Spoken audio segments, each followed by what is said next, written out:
never shut me up. They'll have to kill me first.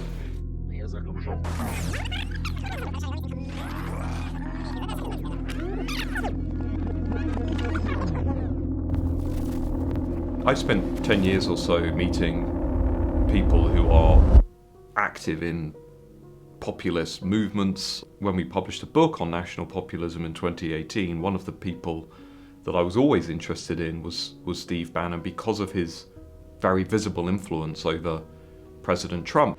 Hey, gents, how we doing? Any words? Merry Christmas! But also because of his very visible interest in intellectual currents that are sweeping through Western politics, and that basically led to us having a coffee and a conversation in London, I think in late 2018, early 2019. And my impression of Steve Bannon, I think firstly was that he has a pretty solid grasp of what's going on in Western democracies. Secondly, however, he has a worldview of what's happening in the West, which doesn't always transplant from America to Europe as well as he may think. So if you go back to the Trump presidency, there was a view at the time that what Donald Trump had started was going to spread across much of Europe. In reality, the opposite was true. Populists were already on their way in Europe, and then Trump was elected in 2016. But nonetheless, Bannon's view, certainly expressed to me, was that these movements are only going to get stronger and stronger, and that because of the failings, as he saw it, of the established political class, more and more people were going to turn to them. But if you actually look at what's happened in Europe since the Trump presidency, Marine Le Pen has reached the highest level of support that she's ever won in. Viktor Orban, record high support. Giorgia Meloni and the Brothers of Italy, which actually originates in an openly fascist movement. Sweden Democrats become the second most popular party in Spain. Sweden broken through. Chega in regional level have broken. And even populists who have lost office. Bolsonaro in Brazil, the Alternative for Germany. Yes, they've lost, but actually their support has remained fairly stable. And this is one of the arguments I think Bannon makes, which is that if you look at the cycle of politics and you take a step back from the day-to-day and you actually look at the evolution of political systems, he has basically put all of his chips on the bet that these movements are just going to become stronger and stronger and stronger. And so far, certainly in Europe, that seems to be the case. That is what's happening over the longer term. I'm a friend and colleague. I will make observations and give my opinions where they saw it. No, absolutely not. I've never taken a penny in any political activity. Trump never paid. I've never taken a penny. The first time I ever went to a campaign office is the day I took over as Trump's CEO. I'm not a professional political. I'm not a professional political consultant.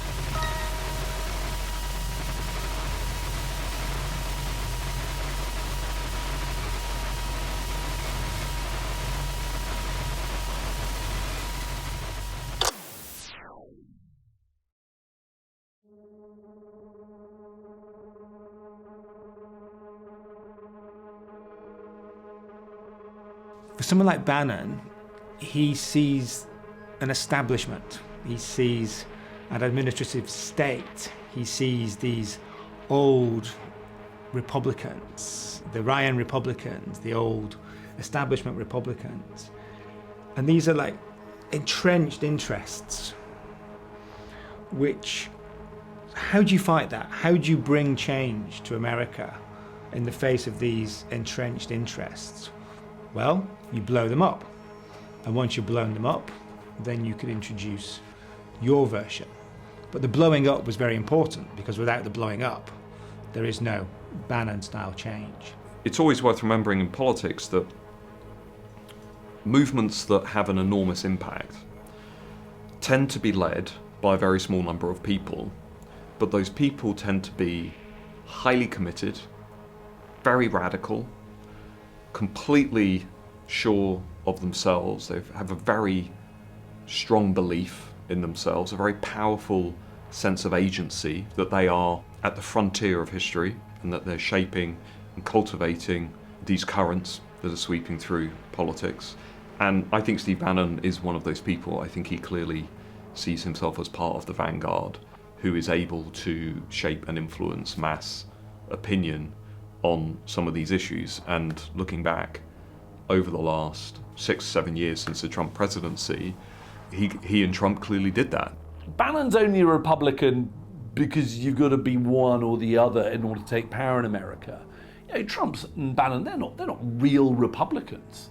They're actually, in some ways, they're sort of anarcho-populists who just happen to be under the flag of republicanism. The ideology of national populism, which I think is a very distinctive ideology, it promotes the interest in the culture of the nation state against what it argues are corrupt, self-serving and distant elites that can be traced back really as far as the 1890s. I mean, the first serious populist movement in the West was probably the US People's Party that campaigned around that time. But then as you go through history, you think about the Pujadist movement in France in the 1950s, you think about Jörg Haider and the Freedom Party in Austria in the 1980s and 1990s. You know, these were influential movements. As long as we've had mass representative democracy, we've had national populism. So through all of that history, we've had thinkers and intellectuals who have been contributing to these particular ideas. So ideas around nationalism, the need to prioritize the nation and the national group above minorities and other nations, a particular critique of liberal democracy, which populists argue has become elitist, has become narrow and insular, and is no longer in touch with the masses and the people. In many respects, when you look at people like Steve Bannon, Marine Le Pen, Nigel Farage, they are closer to the classical vision of democracy, the Athenian vision of democracy, which was about direct democracy. It was about prioritizing the popular will above the elite, above minorities, which of course in today's politics can become highly problematic when you've got lots of different competing demands and interests in very diverse societies.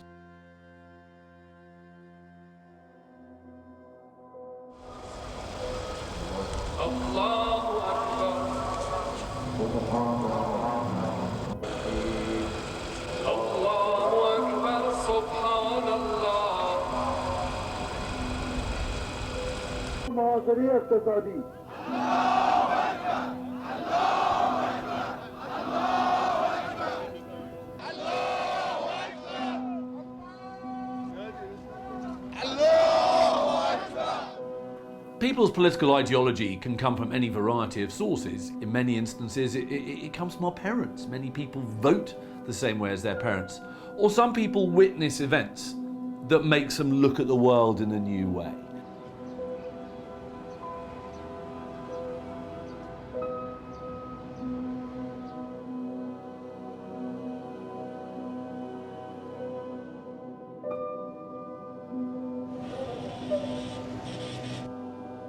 One of the key events for Steve Bannon and what really influences his political ideology is looking at the hostage crisis in the late 1970s under the Jimmy Carter presidency and seeing the Iranians kidnapping all these Americans and holding them hostage for weeks and weeks and months. And for Bannon, who was at this point serving in the US Navy, you know, the supposedly mighty power was being given a humiliation and a kind of bloody nose by a relatively small country. And for Bannon, this felt kind of disgraceful. And so this is one of those germs that's going to give rise to Bannon's ideology. His beliefs have really emerged over a very long period of time through his experience in the military, through his experience of living and being stationed abroad, through his experience of reading widely, including lots of interest in ideas and philosophies in the Far East and a lot within sort of what you might call American reactionary politics. And I think in some respects when I look at Steve Bannon, I sort of see a synthesis of lots of different ideas that have come from lots of different thinkers and literatures, and he's sort of molded them into this quite reactionary, if not revolutionary, view of where democracy, and in particular where the American Republic is headed.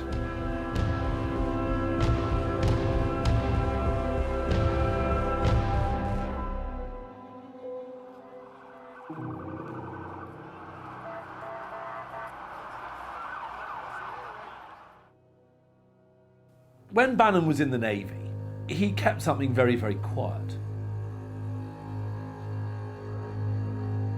And what he kept quiet was his interest in kind of esoteric religions. He was, very much into a movement called traditionalism with a capital T. This isn't just, you want things to be as they were. Traditionalism is a kind of very obscure movement rooted in almost kind of neo-fascist ideas. This is something that Bannon's very much drawn to, a lot, along with lots of obscure thinkers. And so he is getting immersed in some seriously off-the-wall crazy thinking at the same time as actually having quite a conservative life in the Navy and then, a conservative life in banking.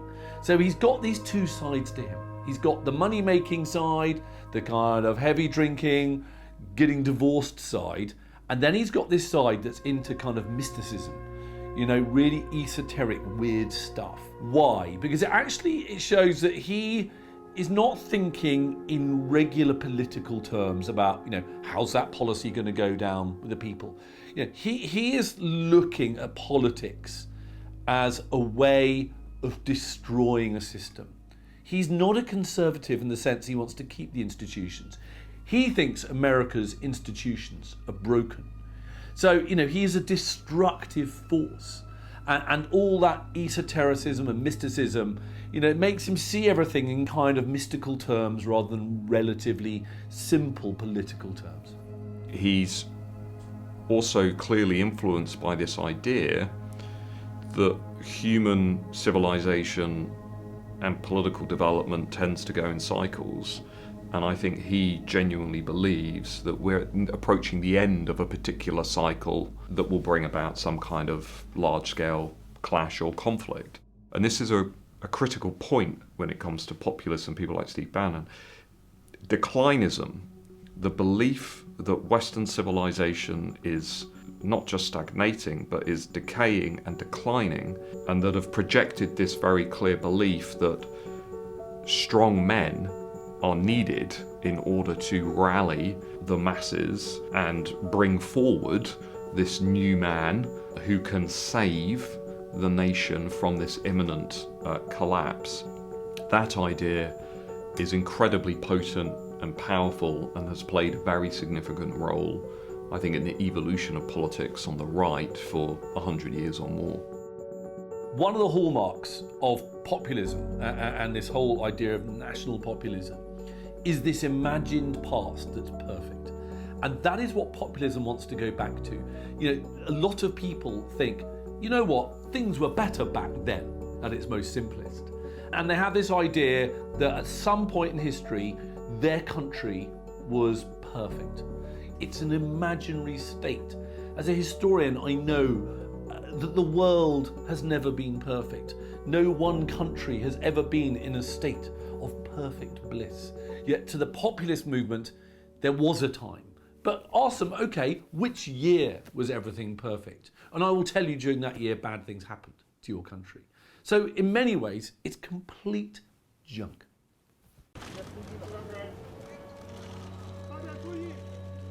You've got to remember that Steve Bannon, despite his somewhat dishevelled, grizzled appearance, is actually got a razor-sharp brain.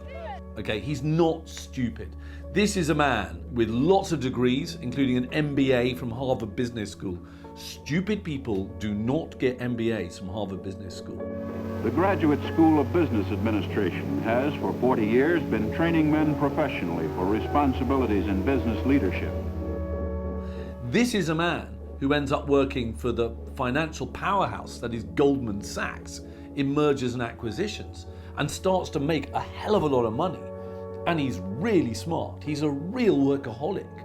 And what's more, he leaves Goldman Sachs actually to form his own merchant bank.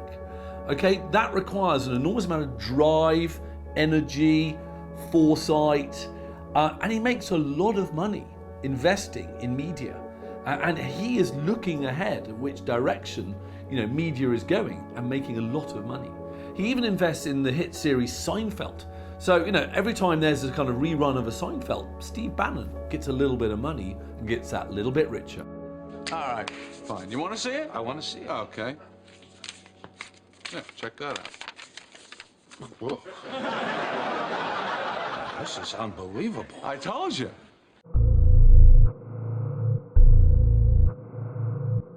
Bannon has an enormous amount of contacts in the financial world, in the entertainment world, because he was a heavy investor in Hollywood movies, in TV. He made films, political films.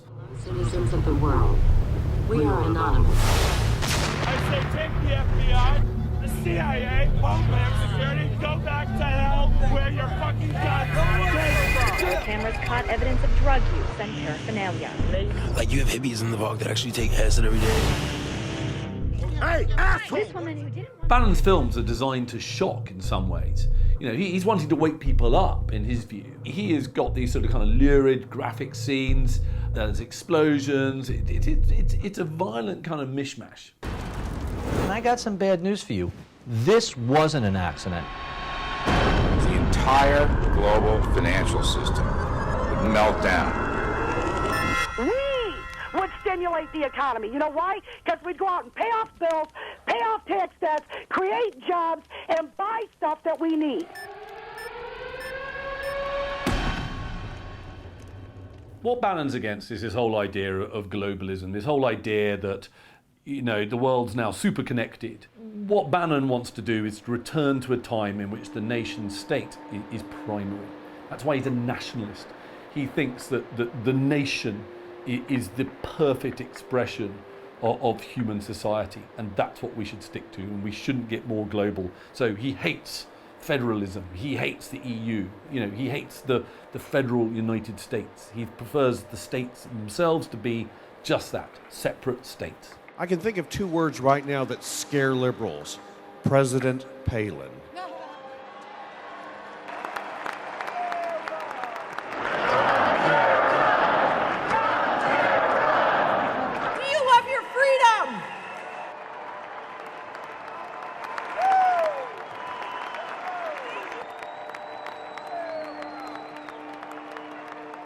I mean, despite her extraordinary in eloquence, she became a darling of that new blossoming alt-right movement. Bannon looks at a woman like Sarah Palin and he thinks, great, she is a fellow disruptor, but she's also tapping into this idea of the sensible, perfectly reasonable thinking of the kind of middle-class American housewife. And so it's a very alluring figure for Bannon because she looks like a kind of everyday middle-class, middle-aged woman, and yet she's also got these ideas that for Bannon are very, very seductive. He's a man who, in some ways, identified this wave was coming, and he knew how to surf it, and he knew how to control it. And he knew also that it needed to be chaotic. He knew that actually it needed to disrupt things. She was a champion of our ideals.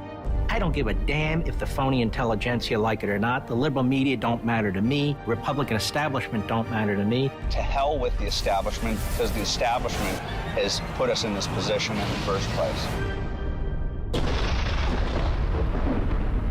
He was well ahead of the curve in America before Donald Trump. He had a sense that Republican politics were going to be completely changed. I think the Obama presidency, by the way, is key to that. Now a year later, I got to ask those supporters of all that, how's that hopey, changey stuff working out for you? The experience of the Obama presidency radicalized a lot of Republicans, and the legacy also of the global financial crash and the outrage that came through the Occupy protest movements and the backlash against Wall Street, I think really mattered for Steve Bannon. I think actually that was an important moment for him as well. And so in his mind, this sort of corrupt financial system, this kind of radicalizing liberal class, this growing threat from China, all kind of came together and I think gave him this view that actually we were going to see a very strong and sustained backlash against that consensus. Globalization isn't completely new, but towards the end of the 20th century and into the 21st century, it speeded up. The United States began to enter into trade agreements with its neighbors, Canada and Mexico in particular. In 1994, NAFTA was signed. There's obvious examples of these integrations. The whole thing is ridiculous. NAFTA has been very, very bad for our country. It's been very, very bad for our companies and for our workers. And we're going to make some very big changes, or we are going to get rid of NAFTA for once and for all. Cannot continue like this, believe me. And there was a concern that this integration would move jobs out of the United States and into competitor economies south of the border, in particular Mexico. And it is true that, you know, many areas in America's industrial heartlands began to decline in and around this time. And a lot of people were very angry by this. And so there was a connection between economic decline and also a sense amongst some people that their country was changing demographically as well. So there was economic fears, there was cultural fears, there was demographic fears about changing racial and ethnic composition, which all sort of boiled up into an anger which Breitbart and Bannon were absolute masters of capturing. Would you rather your child had feminism or cancer? People in both parties were less comforted by the appointment of Steve Bannon as chief strategist. He calls himself the champion of the so-called alt-right. Others use terms like white nationalism or white supremacist. Bill Kristol, Republican spoiler, renegade Jew. The solution to online harassment is simple. Women should log off. All hail King Barack Obama, Emperor of the United States of America. What makes a successful propagandist is the ability to ram home a very simple message over and over again. It's also to have a message that actually taps in to someone's heart as well as their head. And it was Bill Clinton who famously said, you know, you campaign in poetry, but you govern in prose. A propagandist is actually not interested in the messy business of governing. A propagandist is simply there to get you into power and to keep your power. Going back in time, there was a lot of buzz and interest on the right of politics around Breitbart and what Breitbart was trying to do, and it was trying to provide an alternative platform for conservatives who felt that the mainstream media, or fake news, was not doing its job and they wanted a different platform. So Breitbart sort of emerged to sort of fill that space.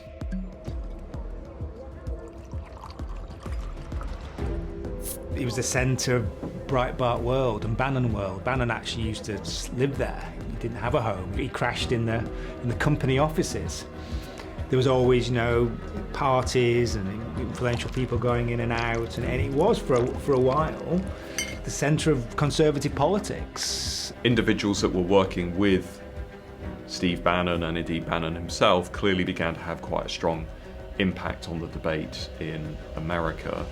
And that, I suspect, is how Bannon ended up becoming quite close and connected to the Trump campaign. Their meetings were infrequent and sporadic and quick. What are the things that Trump and Bannon have in common? I think that's an interesting question. One is they're outsiders, right? In some respects, Trump is the ultimate insider, but he is ultimately an outsider. He's laughed at by the elite. He has a giant chip on his shoulder. He has never really felt that he belongs, and he's never really felt he's been given the respect and the, you know, and the deference that he thinks he deserves. And I think probably Bannon is is similar. So these two outsiders, renegades, sort of collided and came together and probably saw something in themselves in one another, and probably that helped to cement their relationship. When Breitbart himself dies and Bannon effectively takes over, Breitbart changes its tone. It's less sort of interested in Hollywood and entertainment stuff. It's much more about politics, the culture, things that Bannon is frankly interested in. Andrew Breitbart died in 2012, and Bannon took it down an alt-right path.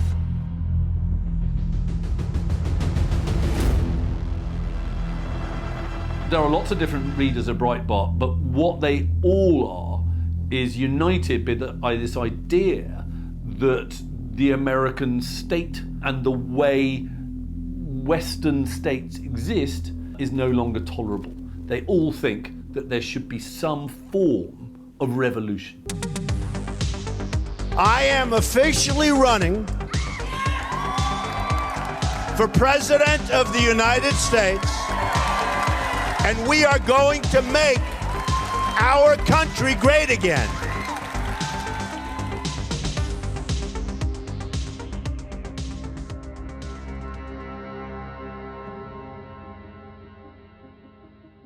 Breitbart's funded by a father and daughter couple called Robert Mercer and Rebecca Mercer.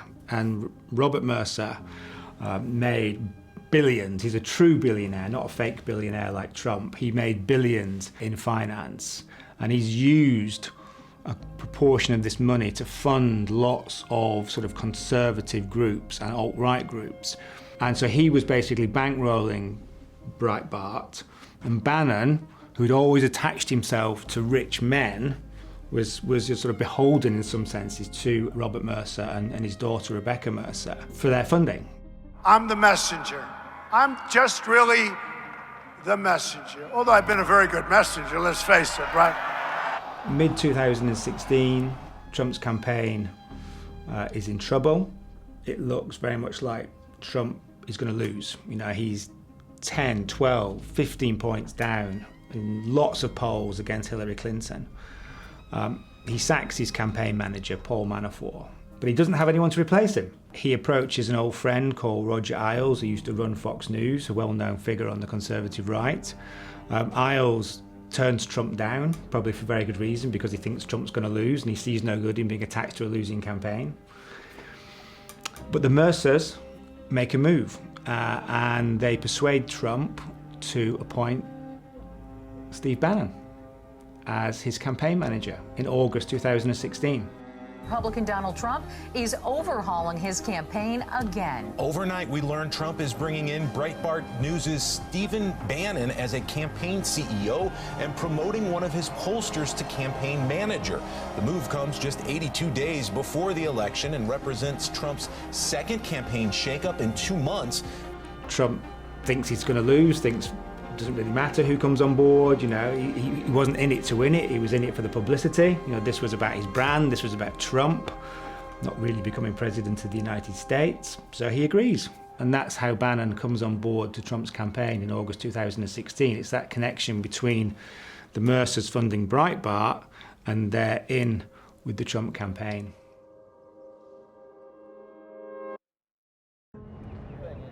The President of the United States is the head of state, so he has all the responsibility that entails. And in many ways, he is seen as the head of the free world. He is America's chief executive, and what's really important, he's also commander-in-chief of all the US armed forces, the mightiest armed forces on this planet. So, you know, he is essentially the most powerful man in the world. And if you've got the president's ear, that's going to make you one of the most powerful men in the world. So he's the chief strategist. He's in charge of making the campaign function. But organisation is not really one of Bannon's strong points. But what he does do is deliver a message. You know, he can articulate a position in a way that Trump never could. He's very well read. He has the coherent political philosophy. and he feels very passionately about these issues, all things that Trump doesn't. So in that sense, they're a good match. Bannon has everything that Trump doesn't. And he pushes this message of economic decline, and he blames it on globalization. He blames it on America's changing demography, in particular he blames it on immigration. And it's a message which speaks to citizens who feel oppressed and depressed in these critical northern states, the Rust Belt states. I want to make America great again. We are a nation that is seriously troubled. We're losing our jobs. People are pouring into our country. The other day, we were deporting 800 people, and perhaps they passed the wrong button, they pressed the wrong button, or perhaps, worse than that, it was corruption. But these people that we were going to deport for good reason ended up becoming citizens. What Bannon sees in Trump is a like-minded figure, a disruptor, someone who doesn't want to obey the rules, someone who looks at the state as it is and thinks that it's broken and dirty and corrupt. They need to get government out of the way. We've talked about Palin. That didn't work. She didn't run. But Trump, in many ways, was an ideal candidate because he was a blank canvas. And Trump had he had a sense that, sort of unspoken really, but as a real estate developer in New York, he saw some Japanese money coming in and buying up buildings that he wanted, and a hostility developed towards this this foreign money. So he was not on board with the Bannon project writ large, mainly because he probably was ignorant of the Bannon project writ large, but there was enough synergies there for this to work.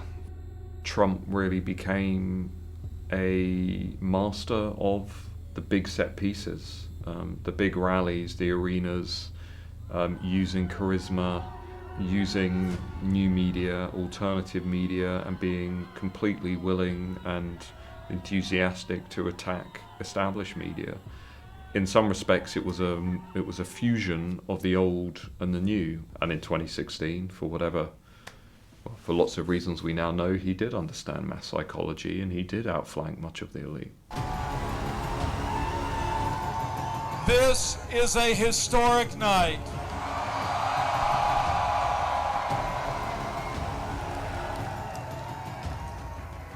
The American people have spoken, and the American people have elected their new champion. And I remember telling lots of people that, no, of course Trump wouldn't win. Trump didn't think he would win. Bannon didn't think he would win. They were as shell-shocked as everybody else. He was thinking about this as it was a marketing opportunity. He had conversations with Roger Ailes about setting up a new right-wing network after the election. Ailes thought he could leverage Trump's popularity and brand name into a new network, because obviously he'd just been laid off by Fox. They were planning all sorts of things for the post-election period. None of them involved governing. None of them involved in being president. None of them involved the White House.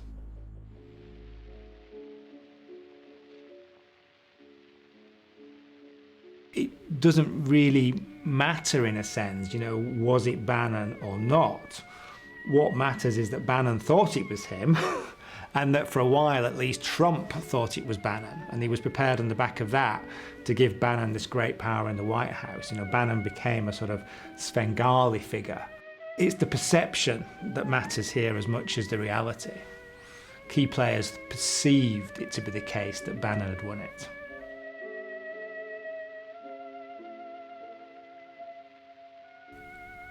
When we think of people like Steve Bannon, it's just worthwhile first thinking about how we see populism in general. There's always been a debate within populism about what it is, and one of the arguments, at least, is that it's actually very different from historic fascism. It's often been seen to be more reactionary, whereas fascism was revolutionary. The fascists wanted to create a new man.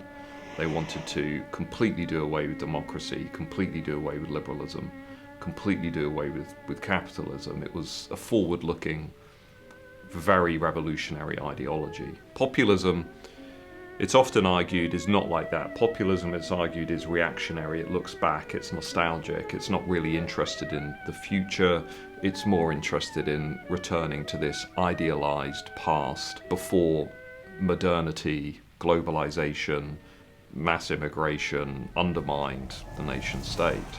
Steve Bannon is interesting because he doesn't really fit into either of those models. He is, in my mind at least, both reactionary and revolutionary. You know, he wants to challenge the status quo and the consensus as it is now, but he also, I think, has a very specific view about where we're headed in the future and is interested in talking about the future. I think he's much more preoccupied with this idea that we are in a civilizational struggle, that we're in the midst of an existential crisis, that we've reached a historic turning point in the evolution of mankind, civilization, and that many of the things that we're witnessing in politics today, many of the revolts around Brexit, Trump, Le Pen, Giorgia Meloni in Italy, in his mind, I would suspect, symbolize this turning point, symbolize the fact that we're entering into a new era in our political history. And certainly, you know, that is, in some senses, what is happening. I mean, if you look at democracy over the last 100 years, I think it's fair to say that in some respects we are entering into a new era in our political chapter. The old left and right debates of the 20th century are being replaced by these new and much more complex debates about identity and who we are. Bannon is part of a group of people who very successfully have promoted the idea that actually it's the Democratic Party which is now the party of elites rather than ordinary working Americans. And the Republican Party is now the party of ordinary working Americans, in particular, in Bannon's view, the white working class. And this is a complete switch, because that was the Democratic constituency since Franklin Roosevelt's New Deal. Do you feel something's changing? Well, it's going to be like Brexit. It's the polls are going to show Hillary winning, and when we wake up on the 9th, Trump is going to be our president. I think as far as Hillary's honesty and integrity, I think they're really looking more into that now. Yeah, it's going to bury her. She's going to go to prison. The white working class were the core part of the Democratic New Deal, or Franklin Roosevelt's New Deal. But now politics has switched.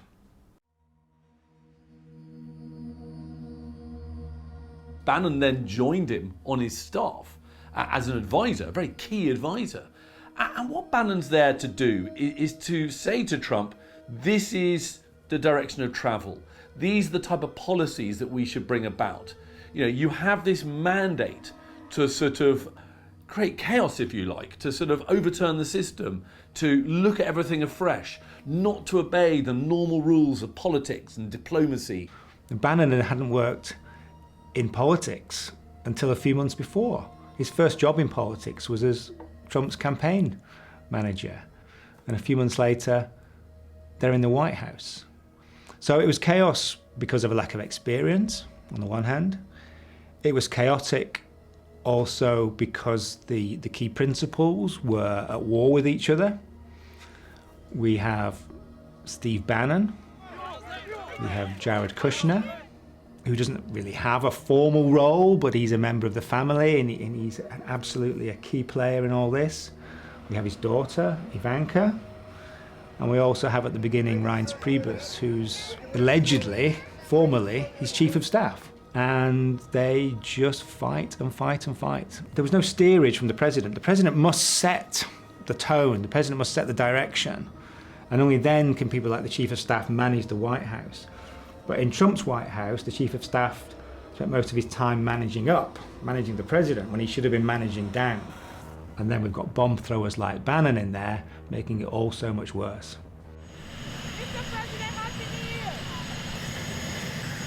Despite his claims, to be a big businessman, a incredibly successful businessman, basically ran a family firm. So he lived above the office in Trump Tower. This organization ran around him. He didn't manage a big team of employees. He didn't manage a big bureaucracy. It was just he walked down to the office and they did whatever he felt on that day, and that's pretty much how he ran the White House. He wasn't interested in staffing it. He wasn't interested in creating a good management structure. And because he wasn't interested in creating a good management structure, jobs were just left unoccupied. We were troubled when the president-elect announced that Steve Bannon would be a senior advisor in the White House. He, in his own words, has presided over making his former business, Breitbart, the platform for the alt-right. This loose-knit group of white supremacists, anti-Semites, and racists. As far as Bannon's concerned, American society has faced 4 great crises. There's the Revolution, there's the Civil War, there's the Great Depression, and the 4th is happening in Bannon's eyes today, and that is mass immigration. He regards that as cataclysmic. Certainly Bannon's pushing a sort of a Judeo-Christian view of the world, where America is a white country, it's a Christian country, to some extent isolated from the world, because as soon as you open yourself up to the world, whether it's through trade or whether it's through immigration, that goal of having sort of a homogenous population dies. So this sort of there's in a sense that America needs to withdraw inwards to protect these core values, which is white, it's Christian, and it's not brown and it's not Muslim. But I think that's more Bannon's thinking than it is Trump's. I think Trump had some sort of, core anti-foreign instincts driven by his own experience of trade, of being a property developer in New York City. But the philosophy here is very much Bannon's, and Bannon's feeding Trump these lines. He's trying to move him rightward, trying to use Trump as a vehicle for his own political philosophy, his own political agenda.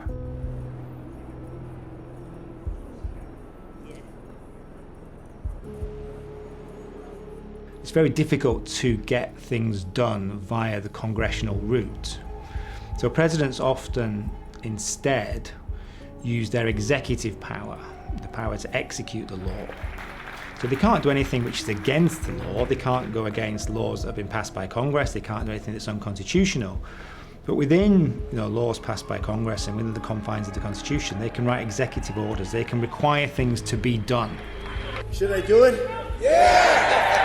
Trump signs an enormous amount of executive orders. I think more rapidly than any other American president in history. Certainly when you see, Trump signing Executive Order 3,000,002, whatever it is, look at the photos of those orders being signed. Who's in the background but Steve Bannon?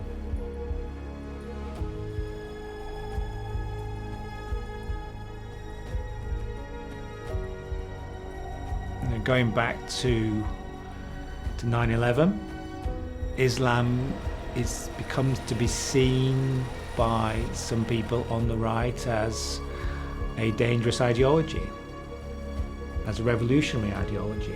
Some go as far as, sort of thinking about this as a conflict between Christianity and Islam. It's a key aspect of sort of alt-right ideology. This idea that there's going to be a clash of civilizations, using Samuel Huntington's terminology here. But taking that idea further, and that there's going to be a battle between these two different worlds. So there are some very strong anti-Islam themes in alt-right and Bannonist thought. The FBI now believes the massacre in San Bernardino was an act of foreign-inspired terrorism. There was a terrorist incident in San Bernardino in California during the 2016 campaign, which triggered Trump to come out and say that he was going to stop all Muslims entering the United States until they could figure out what the hell was going on. Donald J. Trump is calling for a total and complete shutdown of Muslims entering the United States until our country's representatives can figure out what the hell is going on. That statement about banning all Muslims entering the United States is what forms the basis of the travel ban. Of course, the travel ban only applies to sort of 7 or so countries. It's much narrower, but it's still incendiary because it still appears it does, directly prevent the immigration of a certain class of peoples, Muslims. Clearly, there is a limit to how many people any country can have coming in and at what rate people come in. Clearly, if 1 million people arrive in your country in 1 week, how are you going to school them, feed them, house them, clothe them? These are problems. But for a populist, in some ways, the more unchecked immigration there is, that fuels the flames. The bigger the problem, the more power and the more their rhetoric is going to be listened to.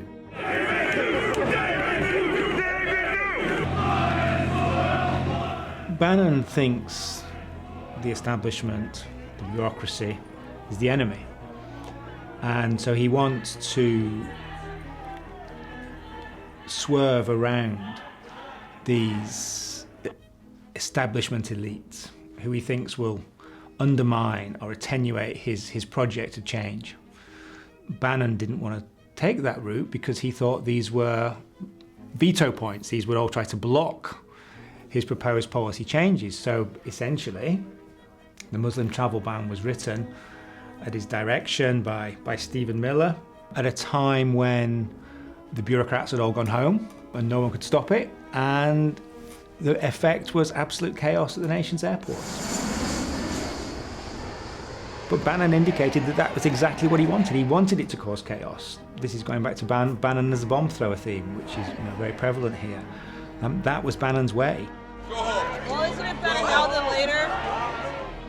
Trump and Bannon will defend themselves to this day by saying, no, we're not banning Muslims, we're just banning people from these countries where a lot of bad people we think happen to be. And that's how they defend it. They knew it was going to be controversial, and they liked the fact it was controversial. There was no way that the Muslim travel ban, as conceived in any of its 3 iterations, would have passed Congress. There's too many veto points in that institution for that to become law. So the executive order is the only way to do it. Now, executive orders, they have to be lawful. The Muslim travel ban was determined not to be lawful and was struck down by various courts. They rewrote it a second time, that was also struck down. And a third time, it was allowed to go into effect, but it was in a much attenuated form compared with that first incendiary executive order, which was issued a week into Trump's presidency. No hate! No fear! Muslims are welcome here! Steve Bannon is the White House chief strategist, but even that title may not do justice to his influence in the West Wing. He's driving decisions on every piece of President Trump's agenda, domestic and foreign, including the president's immigration order and travel ban that sparked a global backlash. But it's his elevation to a permanent spot on the National Security Council that is now outraging even many Republicans, who question why he has a seat alongside the Secretary of State and Defense Secretary in the inner sanctum of national security. The National Security Council is where it's happening. And to have a political operative like Bannon on board is extraordinarily unusual. He originally was given a position on the National Security Council at the expense of Joint Chiefs of Staff and other, key military personnel. But this caused a huge kerfuffle, and eventually he relinquished that position. There's never been a political advisor on that board, and he eventually stepped down. He was withdrawn.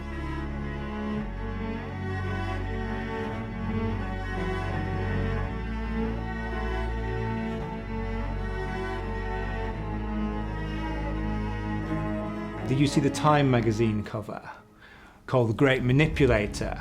And he certainly saw himself as a great manipulator, as a puppeteer almost. No president wants to look as though his advisor is in charge of him or her.